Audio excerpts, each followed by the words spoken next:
네, 여러분의 저녁 파트너 김종석입니다. 이화영 전 무지사에게 1심 중형을 선고했던 그 판사가 이재명 대표의 대북송금 의혹 재판을 맡게 됐습니다. 사건의 구조를 이 해당 판사가 잘 아는 만큼요. 이재명 대표의 대북송금 사건 1심 재판이 속도감 있게 진행될 거라는 관측도 나옵니다. 저희가 이 소식을 하나하나 준비했습니다. 네, 그리고 오늘도 여러분의 댓글 기다립니다. 뉴스탑10 유튜브 생방송에 의미 있는 댓글 남기시면 저희가 소개도 하고 질문도 받아보겠습니다. 예, 오늘 뉴스탑10은 바로 여기부터입니다. 2위와 3위 바로 가볼까요? 최근에 한동훈 전 위원장이 이재명 대표를 겨냥한 피고인 대통령은 안 된다라는 취지의 글을 썼습니다. 3일 연속으로요.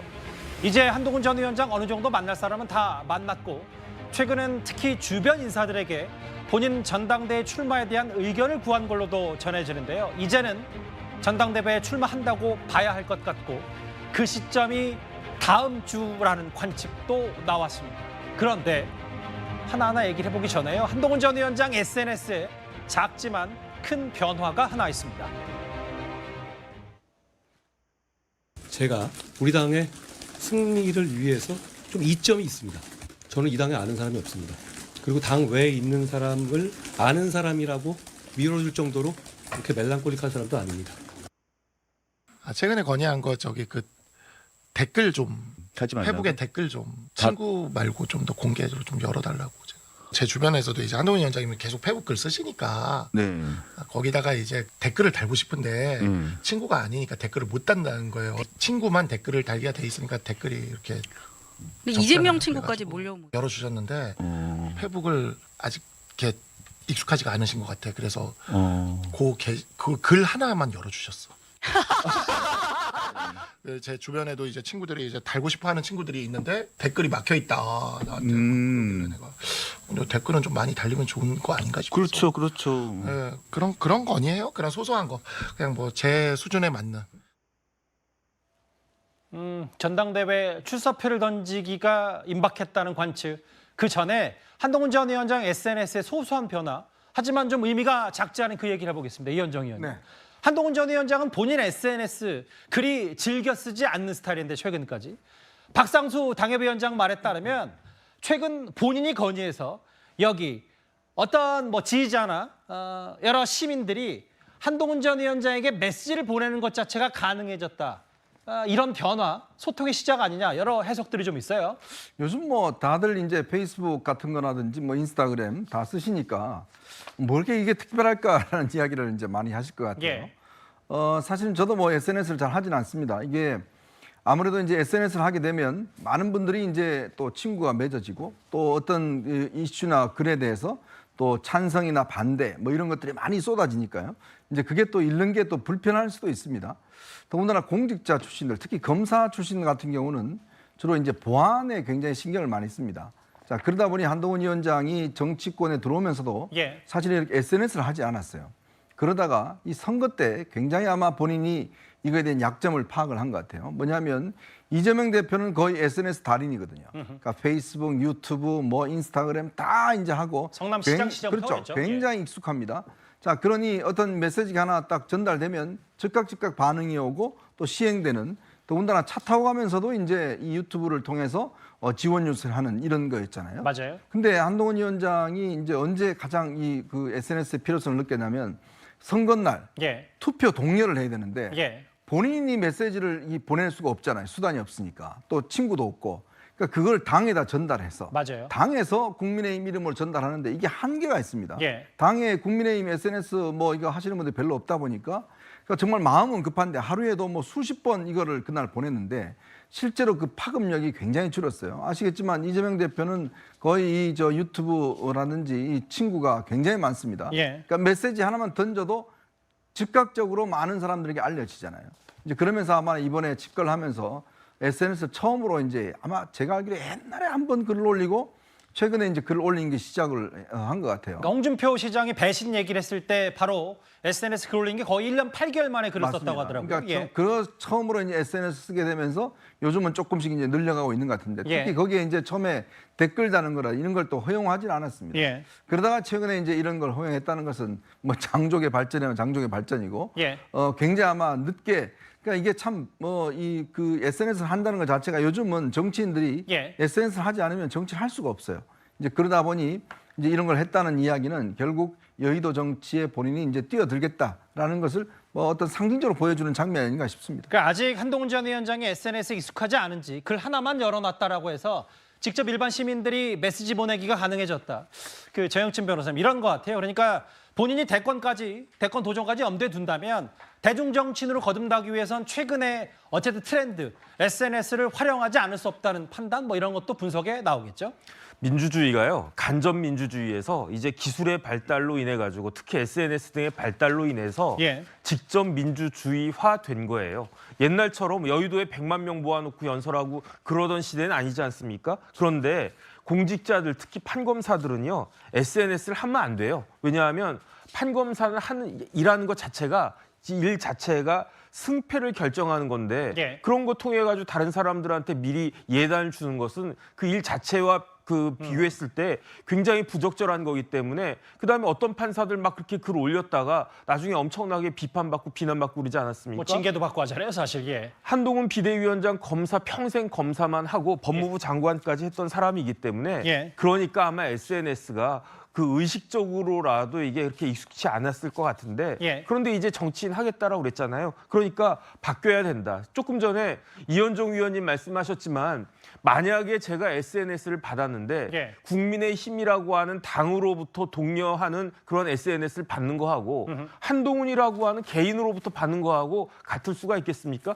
특히 지지자들 입장에서는 한동훈 위원장이 나한테 개인적으로 보냈네? 이런 것과 차원이 다른 거잖아요. 예. 그렇기 때문에 이제 한동훈 비대위원장이 진짜로 당대표 하겠다라고 하면 SNS에 대해서 열린 마음으로 굉장히 적극적으로 할 수밖에 없는 그런 시점이 됐다. 저는 그렇게 판단이 그러니까 됩니다. 21년 검사 생활했다고 알려졌는데 검사 한동훈에서 완벽히 정치인 한동훈으로 탈바꿈하는 의미도 있다. 뭐 두 분 해석은 뭐 그 정도인 것 같아요.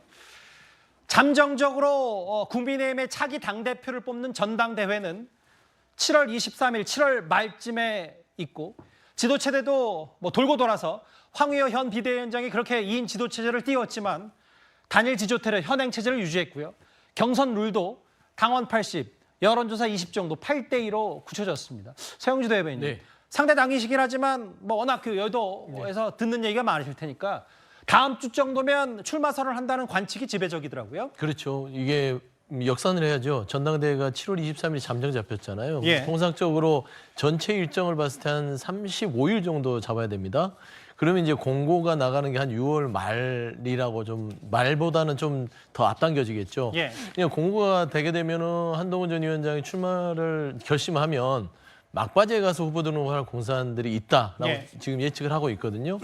그다음에 지금 뭐 지도 체제가 뭐 단일이네 아니면 부대표까지 하는 뭐 설왕설래가 있었지만 결국에는 단일 지도 체제, 경선 룰은 8대2로 됐다. 하지만 한동훈 전 위원장에게는요 경선 룰이나 지금 지도 체제에는 큰 영향이 없는 입장일 겁니다.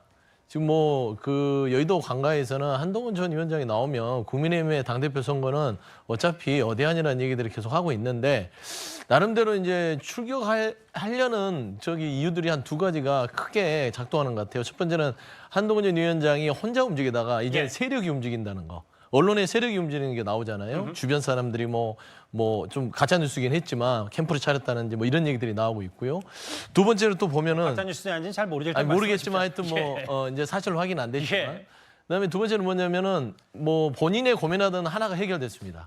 원래는 당대표를 나올 때 윤석열 대통령하고 각을 세워야 된다는 그런 좀 고민 아닌 어떤 고심이 있었을 텐데 최근에 이재명 대표의 사법 리스크가 재부각되면서 예. 이재명 대표를 사흘간 연일 지켜가고 나왔습니다. 그러니까 이제 결국에 나오기에는 명분이 윤석열 대통령 각을 안 세우고 마음에 품어두고 예. 이제는 이재명 대표가 각을 세우면서 전당대회를 나올 수 있는 그런 홀가분한 상황이기 때문에 저는 거의 다 이제 출격 준비가 맞춰졌다 그래 보고 있습니다. 지금 자막에는 물음표가 있죠. 아직 한동훈 전 위원장이 공식적으로 나 당대표 나가겠다, 전당대회 출사표 던지겠다라고 공식적으로 말한 바는 없기 때문에 다만 아까 서영주 대변인 말씀처럼 역산을 해봤을 때 한 달 조금 더밖에 남지 않았기 때문에 다음 주면은 당대표 출사표 던지려면 어느 정도의 공식 언급은 있어야 되지 않냐.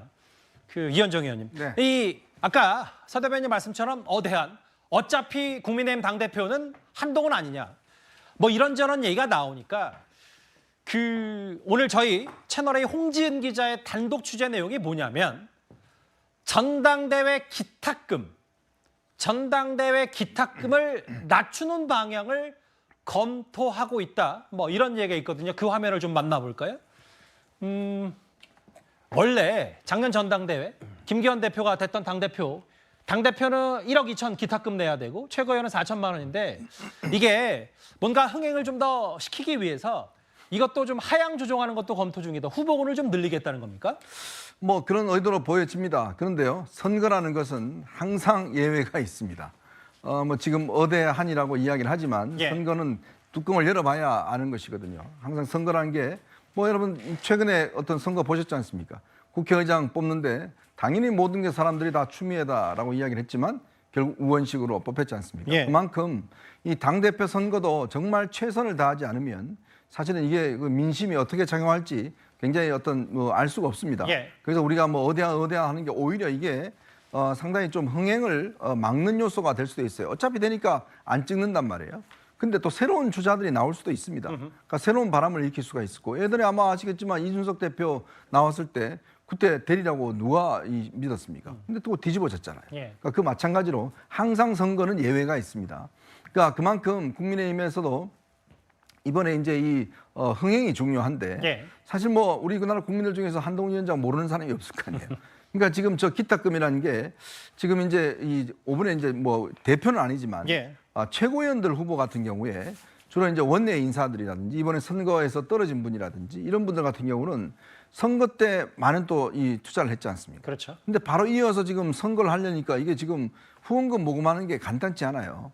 그리고 선거라는 게 요즘은 돈 들어가는 게 문자 보내는 게 이게 됐네 돈이 많이 그게 들어가요. 꽤 많이 든다면서요? 네, 그게 많이 들어가요. 예. 그러니까 실제로 나온다 하더라도 이게 선거운동 방법을 옛날처럼 뭐 사람 동원하지는 않지만 예. 그래도 솔창게 이게 지금 선거 비용이 들어가거든요.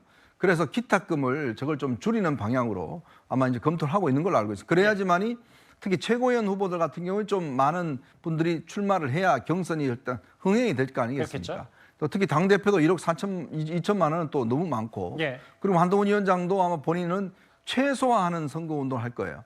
왜냐하면 선거 캠프 늘려봤자 별 소용이 없고 그리고 옛날 방식으로 선거운동 이제 안 통합니다. 그러니까 조직력으로 승부하는 당대표 선거는 지났다. 그렇죠. 예전에 이준석 대표가 했던 그런 방식으로 예. 그러니까 선거 사무실에 아주 협소하고 아하. 그냥 돌아다니고 그다음에 그게 언론에 노출되고 또 유튜브나 이런 데 노출되는 뭐 그러한 방식들 뭐 그러한 방식 선거를 한다고 그러면 돈이 크게 들지 않거든요. 그래서 어쨌거나 이번 선거는 돈을 최소화하는 선거. 왜냐하면 선거 다 뒤기 때문에 막 그런 방향으로 당이 방향을 잡고 있는 것 같습니다. 그러니까 흥행도 중요하고 한동훈 전 위원장 나온다고 해서 당대표 나가려고 했다가 뭐 접는 사람 뭐 이런 정도까지 고려해서 돈 들어가는 걸 좀 적게 하겠다 당의 얘기인데 한동훈 전 위원장 최고위원 후보 함께 뛸 사람들을 물색 중인 것으로 전해졌다. 저희가 어제 그 얘기도 전해드려서 저희가 야심차게 준비했던 그 그래픽. 정치는 세력이고 아무리 본인이 캡틴 손흥민이라고 해도 양질의 패스, 크로스 다 받고 든든한 킬포도 골키퍼도 있어야 11명이 이어진 축구가 된다. 뭐 이런저런 얘기하면서 그 한동훈 전 위원장 한 배를 탈 사람으로 순서대로 여기 보면 김종혁, 김재섭, 윤희숙, 장동혁, 김예지 이런 사람들이 국민의힘 내부에 삼합형에 오른다는 얘기를 어제 저희가 전해드렸었는데요. 실제로 만약에 한동훈 전 위원장이 당대표가 됐을 경우 가정했을 때 9명으로 구성된 당 지도부에 본인 입김을 강하게 넣으려면 적어도 최고위원 3명은 확보해야 되는데요. 이런저런 사람 중에 특히 여기에 있는 인물 2사람 원외에서 거론이 되고 있습니다. 절충형 얘기를 보면 좀 약간 어리둥절하게 만드는 거예요. 왜냐하면 걸위시를 대비하는 것처럼 말씀을 하셔서 부통령처럼 그 얘기는 뭔가 2인자를 내세워서 끌어내린다는 얘기인가? 절충형을 얘기를 하는 것 자체는 그렇게 뭐 걸위를 준비하는 그런 차원에서 그 얘기가 나온 것 자체가 별로 그렇게 적절해 보이지는 않습니다. 정말로 본인이 이제 선언을 해야 될 것이고 다 이제 초읽기에 들어갔다 이렇게 생각이 되어지네요. 소문은 많이 돌았어요. 지금 거기 무슨 캠프를 차렸대더라. 사무실을 지금 차린 거는 뭐 오픈을 했다는 게 아니라 뭐 계약을 했다더라. 열려고 한다더라. 뭐 이런 얘기를 들었는데 여러 사람한테 전화해서 물어봤더니 아직까지 그게 이렇게 구체적으로 드러나지는 않았는데 아마 곧 할 것 같다라는 느낌은 좀 받았어요. 특히 지금 화면에 만나봤던 김종혁 조직부총장과 윤희숙 전 의원 여기에 물론 물음표를 달긴 했는데 저 위에 조기현 변호사님 이런 것 같아요. 뭐 어떻게 판단할지 모르겠지만 그래도 당내 국민의힘 내에서 대통령에게 원외더라도 그동안 쓴소리를 해왔던 사람들을 한동훈 전 위원장이 함께 하려고 하고 있다. 이런 험합평들이 있거든요. 글쎄요, 뭐 꼭 그렇게 보이지는 않습니다. 어쨌든 예. 이제 두 분이 당내에서 좀 주목받는 분들인 거는 맞고 나는 예. 소신 있는 발언을 계속 해왔죠. 뭐 이게 뭐 사실이라고 하면 뭐 이 정도 라인업이면 사실 한동훈 위원장이 당 대표가 돼서 당의 리더십을 행사하는데 도움이 될 만한 분들인 거는 맞는 것 같은데 예. 중요한 것은 이제 과연 이분들이 한동훈 위원장이 펼치려는 국민의힘 대표로서의 리더십 이런 거에 대한 어떤 공감이나 동의 충분한 서로 간의 교감이 있었는지는 좀 의문입니다. 김종혁 부총장 같은 경우에는 저요? 아니요, 말씀하십시오. 예. 부인하더라고요. 예. 아마 그러니까 이제 이런 함합평들이 있긴 하지만 예.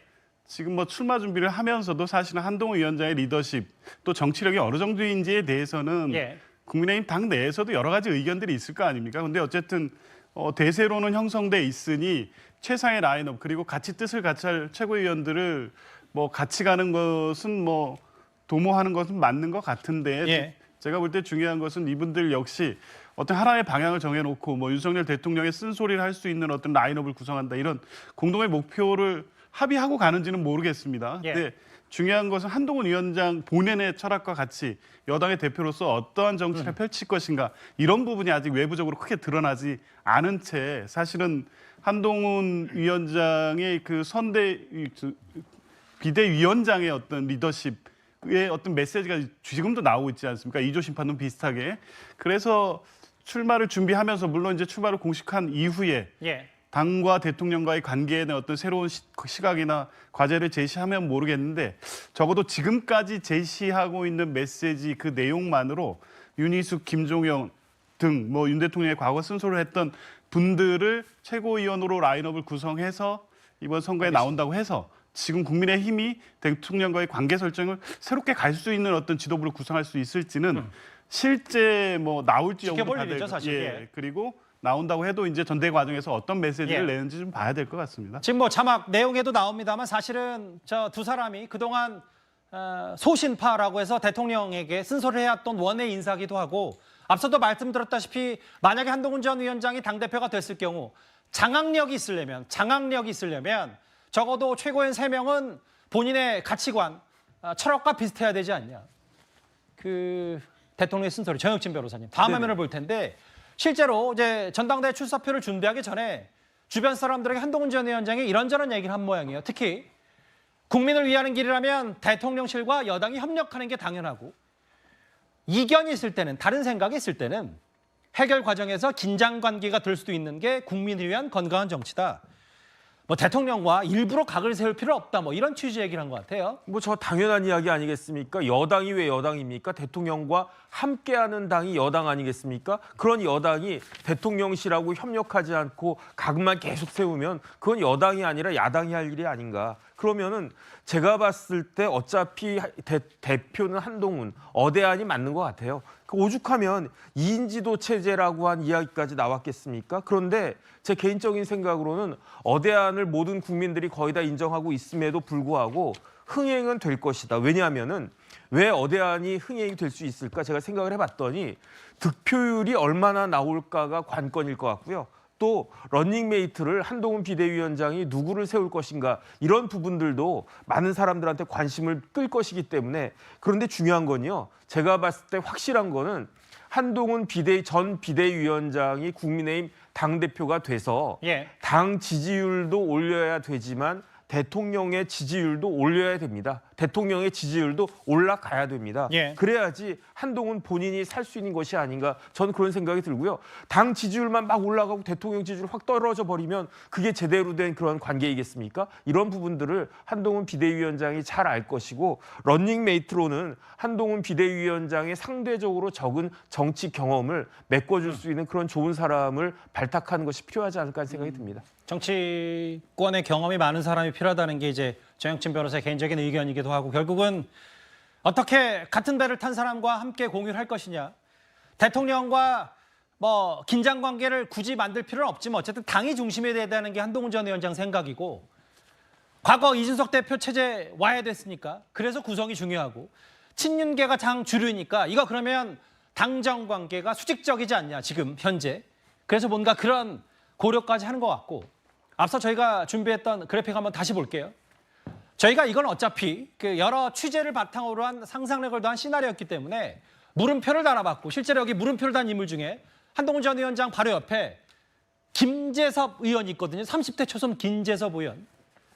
어차피 대표는 한동훈 아니냐. 이 어대한 구도 속에서 애초에는 보신 것처럼 김재섭 의원도 한동훈 전 위원장과 한 배를 탈지 말지 고민했던 걸로 알고 있는데 당대표 출사표에 대해서 고민 중인 것으로 전해졌습니다. 여러분 김재섭은 이제 곧 4대째 도봉에서 살아가는 도봉의 사람이 됩니다. 제가 생각하기에 저기 있는 안규령 후보보다 제가 어쩌면 도봉을 더 잘할지도 모르겠습니다. 전 이 동네 많이 다녀봤거든요. 누구에게 맡기시겠습니까?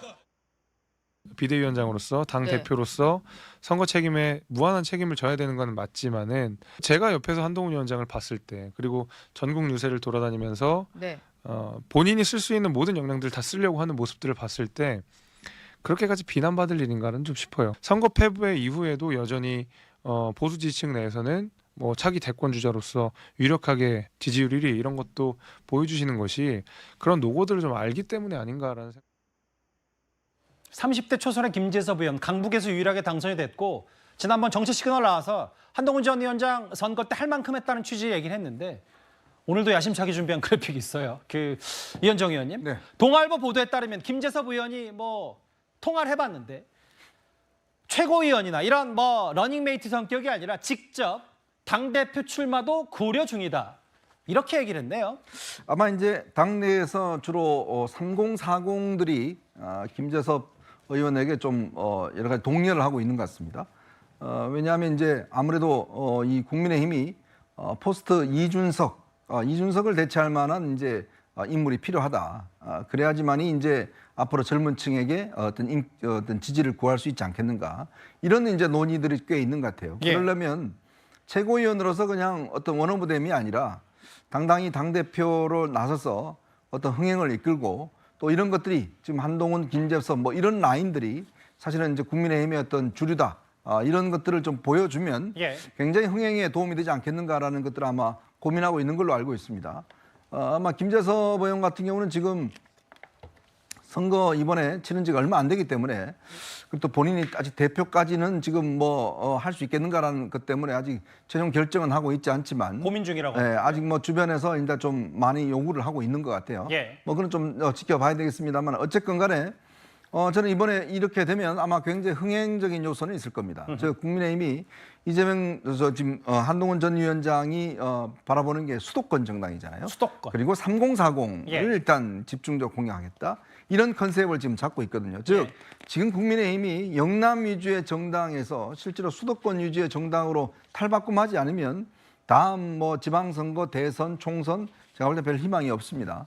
그런 어떤 큰 변화, 희망의 어떤 변화를 하기 위해서는 지금 수도권에 있는 인물들이 많이 이번에 국회의원 하신 분들이 나와야 돼요. 이런 분들이 또 최고위원에 나와야 되고 그런 측면에서는 아마 김재섭 의원이 당당하게 이번에 맞설 경우에 저는 굉장한 아마 좀 흥행 요소가 꽤 있을 겁니다. 즉 시너지 효과가 충분히 있다는 거죠. 설사 당대표가 되지 않더라도 이 말씀하시는 거예요? 거예요? 왜냐하면 이제 본인은 어차피 이제 앞으로 국민의힘에 앞으로 이준석을 대체할 만한 이제 다음 어떤 포스트 이준석 정치인으로서 본인도 성장할 수 있고 클 수 있는 아주 중요한 기회 아니겠습니까? 이제 그런 면에서 저는 이번에 아마 흥행적 요소로는 꽤 성공적인, 만약 출마하게 된다면 꽤 성공적인 요소가 될 것이다라는 생각이 듭니다. 30대 초선이죠. 그리고 아까 헬스매니아라고 많이 하기도 해서 아까 본인 SNS 보면 갓 태어난 본인의 아이를 안고 있는 모습도 좀 이채로운데 아직 뭐 확정되진 않았습니다만 도전장 내밀 수도 있다. 나경원, 안철수, 유승민, 윤상현 이 후보군들은 아직 공식 입장은 없는데 뭐 출마를 저울질하고 있고요. 그 서영주 대변인 이런 것 같아요. 당대 당이니까 비교가 되고 민주당은 어쨌든 최근에 이재명 대표가 당대표 한 번 더 하는 거에 대한 걸림돌들 일단 규정상 제거한 상태이기 때문에 물론 뭐 김재섭 당 의원이 안 될 수도 있긴 하지만 이런 것들이 뭔가 좀 움직이는 듯한 느낌은 민주당보다 더 줄 수 있지 않냐는 평가는 어떻게 생각하세요? 뭐 지금 현재 이재명 대표 연임하겠다고 밝힌 바가 없고요. 아직 뭐 연임을 안 하겠다고 하면 또 달라지는 것이죠. 예, 가정하에는 연임을 하게 되면 이재명 대표의 대항마가 누가 있을 것인가. 저희도 뭐 젊은 정치인들 이번에 많이 들어왔잖아요. 예. 뭐 같이 뛰게 되면 역동성을 가질 수 있다는 측면에서는 어대안과 그다음에 뭐 이대안이라고 해야 되나요? 저희는요. 어차피 대표는 2군요. 어대 2죠. 지금도 이재명 대표죠. 그러니까 이제 연임을 한다면 그렇게 될 텐데 저는 이제 김재섭 의원 같은 경우는 민주당 측면에서 굉장히 뼈아프고 안타까운 그런 뭐 결과로 도봉에서 당선이 됐죠. 예. 이변이었죠. 근데 저는 김재섭이라는 그 개인 정치인으로서 본인이 스스로 코디네이터를 하고 있다고 생각합니다. 이게 본인이 한동훈 전 위원장과 뭔가를 해보겠다는 게 아니고 87년생입니다. 이준석 대표가 85년생이고 이준석 대표보다 지금 의원이죠. 의원보다 더 어려요. 예. 김재섭 의원이. 그렇기 때문에 저는 본인의 정치를 차곡차곡 쌓아간다는 이미지에서 여러 주변에서 권유도 있겠지만 그런 결정들을 고민하는 것 같고 예. 제가 봐서는 당대표까지는 아니고요. 최고위원으로 선회할 공산이 크다. 그래서 결국에는 그래야만 본인이 선택지가 많고요. 돈도 선거 끝난 지 얼마 안 돼서요. 자금력도 좀 딸리지 않을까. 그래서 예. 최고위원으로 아마 선회할 공산이 크다고 봅니다. 그러니까 이제 고민 중이긴 한데 이제 여러 언론 인터뷰에 실제로 고민 중이도 있겠지만 서영주 대변인이 생각하실 때 약간 삐딱하게 보면 약간 그렇게 보면 몸값 올리는 취지일 수도 있다 이 말씀하시는 거네요. 저는 나경원 의원도 똑같다고 생각해요. 예. 어차피 한동훈 전 위원장이 나오면 이게 수치나 여러 가지 흐름들이 말을 해주고 있거든요. 예. 그렇기 때문에 김재섭 의원 자체는 전문 정치인으로서 도전한다는 취지에서 나경원 의원과는 좀 다르지만 결국에는 나경원 의원은 전적으로 나오면은 한동훈 전 위원장과는 좀 격차가 있다고 저는 개인적으로 판단이 되거든요. 물론 선거는 열어봐야 되지만. 근데 저는 나경원 의원도 포기하지 않고 한동훈 전 위원장이 나오면 뛴다는 것은 같이 뛰면은 같이 휴강 효과를 노릴 수 있다. 그런 측면 생각할 것이다. 뭐 판단합니다. 정확히는 여기 도봉갑의 의원이죠. 이제 22대 국회가 개원을 했기 때문에 국민의힘 서울 도봉갑 의원인 김재섭 의원. 고민 중이라고 하는데 뭐 그만큼 흥행에는 긍정적인 요소가 될 거라는 평가도 있고. 그런데 일단 다음 주쯤에 한동훈 전 위원장 전당대 출마 발표 기정사실화가 되니까 또다시 이 사람이 SNS에 글을 하나 썼습니다. 요즘 정치하는 거 한번 보세요. 진영 논리만 지배를 하니까 이재명 후보도 그렇게 부패하고 해도 팬덤이 형성돼 있어. 그럼 비판의 대상이 아니에요. 숭배의 대상이지. 우리 당도 마찬가지예요. 우리 당에는 전사가 없어요. 민주당에는 전사가 정말 많습니다. 우리 당에 있었던 마지막 전사는 이재호, 김문수, 홍준표가 이 당의 마지막 전사였어요. 총선 백서특위에서 한동훈 위원장 면담을 하셔야 된다고 생각하세요? 나는 가를 자꾸 들미는 이유를 모르겠다. 자, 또 총선 백서 관련해서 책임자를 넣으냐 마느냐 아니면 그것 때문에 말이 많은데 참 졸렬한 당이다. 치고도 뭐 원인도 하나 분석 못하는 당이 무슨 그게 당이냐. 어쨌든 무슨 얘기를 하더라도 그 옳고 그르를 떠나서 기사화가 잘 되는 게 홍준표 시장의 말인데요. 정혁진 변호사님. 네네. 최근에 3일 연속으로 한동훈 전 위원장이 헌법 제84조 논란 꺼내면서 피고인 대통령은 안 된다라는 취지의 글을 썼는데 홍 시장이 오늘 올린 글을 한번 제가 읽어볼게요. 진실한 수사면 이재명 대표 감옥 가고 짜깁기 수사면 검찰이 괴멸한다. 정치인들의 아전 인수격 장애 공방, 꼴사납기 그지없다. 그러니까 정치권에서 감나라 배나라 할 게 아니라 한동훈 전 위원장도 말하는 게 필요가 없다. 뭐 이 말을 하는 겁니까?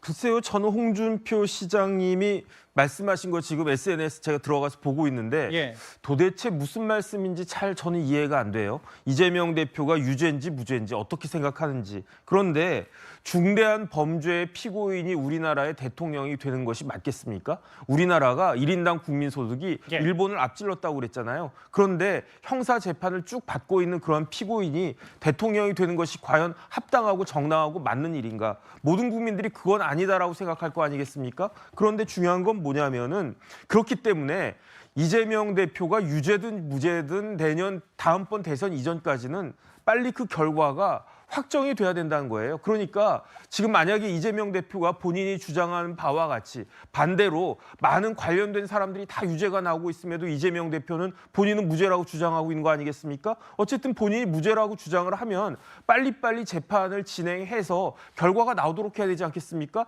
자꾸 지연시키고 이런 일들이 있으면 안 되겠다. 지금 제가 봤을 때 지금 그 이재명 대표가 하는 그러한 방식은 예. 조국 대표가 한 거랑 거의 비슷해요. 조국 대표가 뭐라고 이야기했습니까? 비법률적인 방식으로 타개책을 마련해 보겠다. 그런데 한동훈 비대위원장이 이야기하는 게 예. 대통령 당선이 감옥에 안 갈 유일한 탈출구다. 이게 비법률적인 방식으로 탈출하겠다는 이야기와 저는 맥락이 맞다 그런 생각이 들고요. 예. 이런 관점에서 우리나라 법원은 빨리빨리 재판 진행해야 된다. 법에 따라서 법이 그렇게 정하고 있지 않습니까? 특히 공직선거법은 끝나도 벌써 끝났어야 되는데 많이 미뤄졌죠. 예. 우리나라 지금 대법원이 뭐 하고 있는 것인지 이런 부분들에 대한 비판을 피하려면 제대로 법원이 기능을 해야 된다. 저는 그런 생각이 듭니다. 그 조기현 변호 생각은 어떠세요? 이게 홍준표 시장이 또 이제 불합리한 SNS 글을 쓴 게 저 글을 쓰고 싶어서다 아니다. 한동훈 전 위원장이 헌법 84조 얘기하니까 이걸 정치 공방으로 이거 감나라 배나라하지 마라. 한동훈 전 위원장을 겨냥한 건데 어떻게 보세요?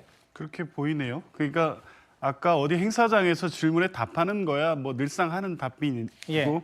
그게 어떤 그 국민의힘의 어떤 정치 일정과 맞물릴 때 부각이 되는데 SNS에 글을 올렸다면 의도가 있겠죠. 어찌됐든 이 내용이 말씀이 거칠어서 그렇지 내용이 틀리지는 않습니다. 진실 수사면 당연히 피고인은 감옥 가겠죠. 그런데 짧게 수사면 검찰 괴멸될 정도로 책임을 져야 되는 게 맞습니다. 특히 이재명 대표에 대해서 지금 뭐 이 변호사님 말씀하셨지만 4개 재판이 진행된다 이런 게 지금 굉장히 부각되고 있는데 4개 기소가 돼서 이제 1심 재판 진행되고 있는 겁니다. 각 수사에 대해서 무리한 기소라는 주장 계속해 왔고요. 실제 재판 과정에서도 유죄 인정이 될 수 있다. 아직 그렇게 섣불리 단정할 수 있는 단계가 아닙니다.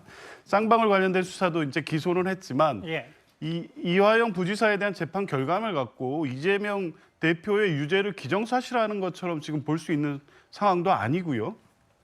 민주당이나 이화영 부지사 변호인이 얘기하는 것처럼 증거 채택 과정에서의 문제라든가 진술의 회유 압박 문제에 대해 있어서 상당히 근거 있는 주장들 비판이 제기되고 있는 겁니다. 이게 물론 이 법정 외에서 다투어질 문제도 있고 알겠습니다. 항소심에서 다투어질 문제도 있으니까 그런 걸 봐야 되는 거죠. 이런 문제를 놓고 이 법원에서 다투고 책임져야 될 문제와 이걸 가지고 자꾸 이제 한동훈 위원장 같은 경우에 또 이재명 대표를 거론하면서 지금 전대 출마 과정에서 이 메시지를 내고 있으니까 이 문제는 이 문제대로 법대로 처리하면 될 문제지 왜 자꾸 이제 이재명 대표를 걸어서 자기의 존재감을 드러내려고 하냐 이런 뭐 함의를 품고 있는 게 아닌가 보이네요. 홍준표 시장은 대구에서 얘기를 하고 있고 또 다른 당권 주자들도 본격적인 한동훈 전 위원장 견제에 나선 것 같습니다. 오늘 나경원 의원의 발언 한번 듣고 올까요? 우리가 역대 원외 당대표를 모셔보기도 했는데 어쨌든 싸움의 전장이 정치의 전장이 국회 중심이다 보니까 원외 당대표의 경우에는 좀 그런 부분에 있어서 여러 가지 또 어려움이 있지 않을까 이런 생각을 해봅니다. 뭐 누구를 무슨 겨냥하고 아니가 아니라 우리가 지금 리더십 질문에서 내가 대답을 했는데 이런 정도 하죠. 뭐 저는 아직 당대표 출마 여부에 대해서 제가 제 고민을 끝낸 것이 아니기 때문에 아직 그 단계를 고민할 때는 아니라고 생각합니다. 출마 여부 이제 이 정도까지 하죠. 네. 뭐 고민 후보 등록일까지.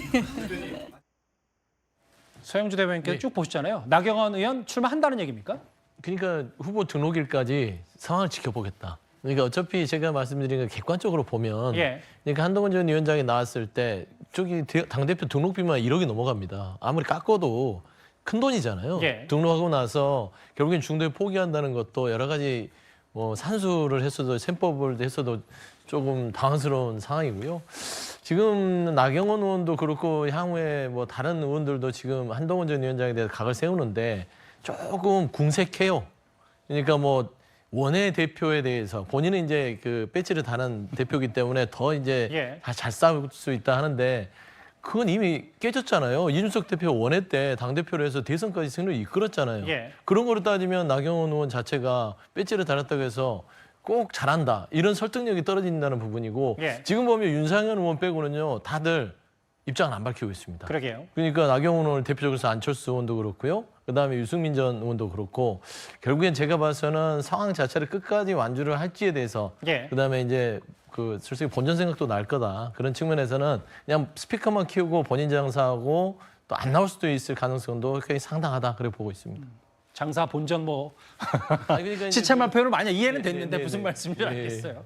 뭐 그만큼 대세가 한동훈 전 위원장이기 때문에 여러 가지 고민이 깊을 수 없다는 취재 얘기를 하셨기 때문에 알겠습니다. 다음 주면 아마 한동훈 전 위원장 등판 공식 발표도 있을 듯하고 좀 더 지켜봐야 됩니다만 김재섭 30대 초선의 김재섭 의원 또 출마를 고민 중이다는 얘기, 국민의힘의 내부 돌아가는 얘기, 작지만 크게 바뀐 한동훈 전 위원장의 SNS 얘기 함께 짚어봤습니다. 뉴스 시작합니다. 저는 동정민입니다. 우리 정부가 북한의 오물풍선에 맞서 꺼내든 이 대북 확성기 사용에 유엔군이 우려를 나타낸 것으로 확인됐습니다. 유엔군과 주한미군을 총괄하는 폴 러케메라 사령관이 어제 신원식 국방부 장관과 만나 우리 군의 대북 확성기 사용에 우려를 전한 것으로 알려졌는데요. 고조되는 이 남북 갈등 국면을 완화하려는 조치로 해석됩니다. 첫 소식 김민곤 기자의 단독 보도입니다.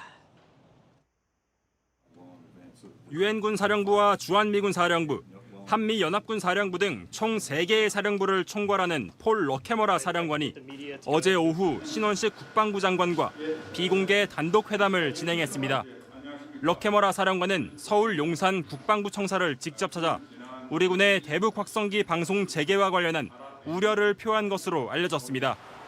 대남 오물풍선 살포 등 도발을 이어가는 북한에 대해 우리 군은 나흘 전인 9일 강력한 대북 압박 카드인 확성기 방송을 6년 만에 재개했는데 러케머라 사령관은 방송 재개를 결정하게 된 과정 등을 물어봤고 이로 인한 한반도 긴장 고조를 우려한 것으로 알려졌습니다.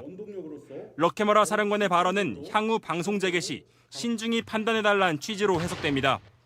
러케머라 사령관은 비무장지대, 즉 DMZ를 관할하는 유엔군 사령관 신분으로 이번 회담을 진행한 것으로 추정됩니다. 유엔군 사령부는 한반도 내 충돌과 적대 행위 방지를 위한 정전협정을 유지하기 위해 설립된 조직입니다. 러케머라 사령관은 이미 지난달 30일 신 장관과 공개 회담을 가졌는데 이례적으로 2주 만에 다시 만난 겁니다. 유엔군 사령부는 채널A에 공개되지 않은 지휘관 동정은 확인해 줄 수 없다고 전했습니다. 유엔사는 오늘 성명을 내고 북한군의 군사분 개선 침범과 대남 오물풍선 살포에 대한 진상조사에 착수하겠다고 밝혔습니다. 채널A 뉴스 김민곤입니다. 우리 군은 대북 확성기 사용은 대한민국의 자위권 행사라고 못 박았습니다. 유엔사와 소통은 하겠지만 비례 원칙을 지키겠다는 뜻으로 풀이됩니다. 이솔 기자의 단독 보도로 이어갑니다.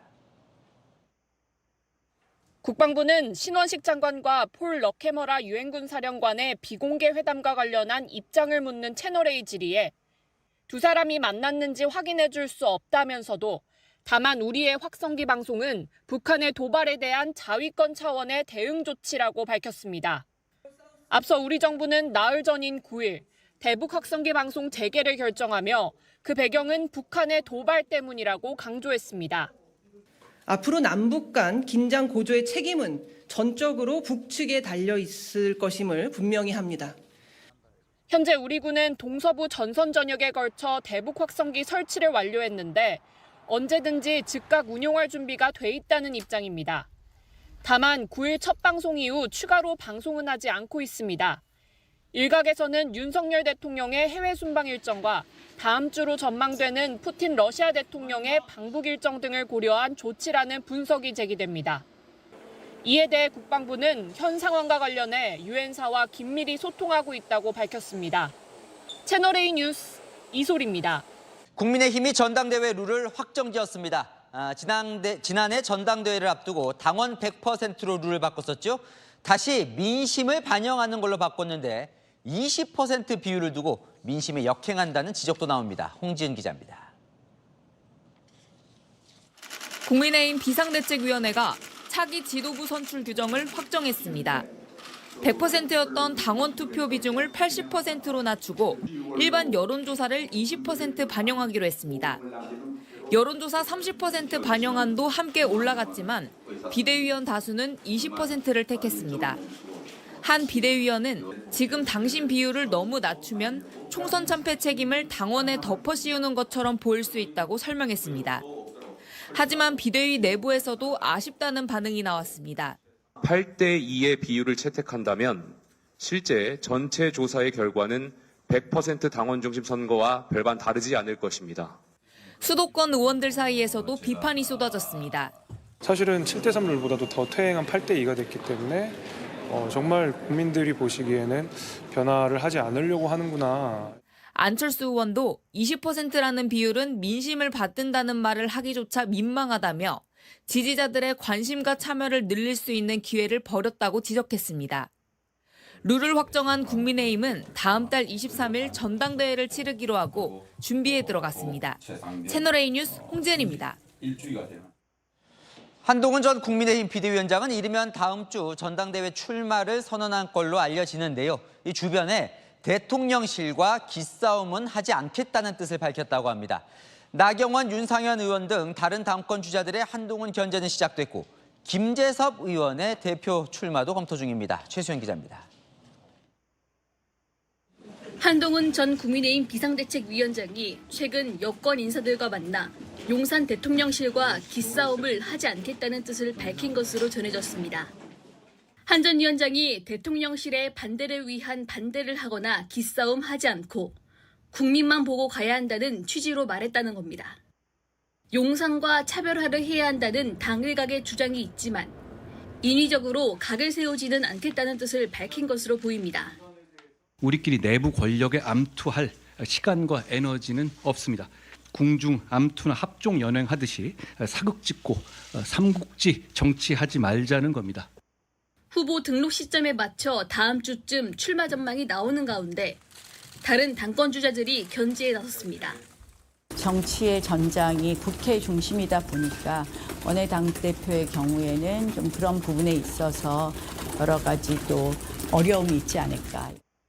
윤상현 의원은 당대표를 맡는 것이 책임지는 자세라는 논리는 민주당식 궤변이라고 지적했습니다. 30대 소당파 김재섭 의원도 역할을 고민하고 있다며 당대표 출마 가능성을 열어뒀습니다. 채널A 뉴스 최수연입니다.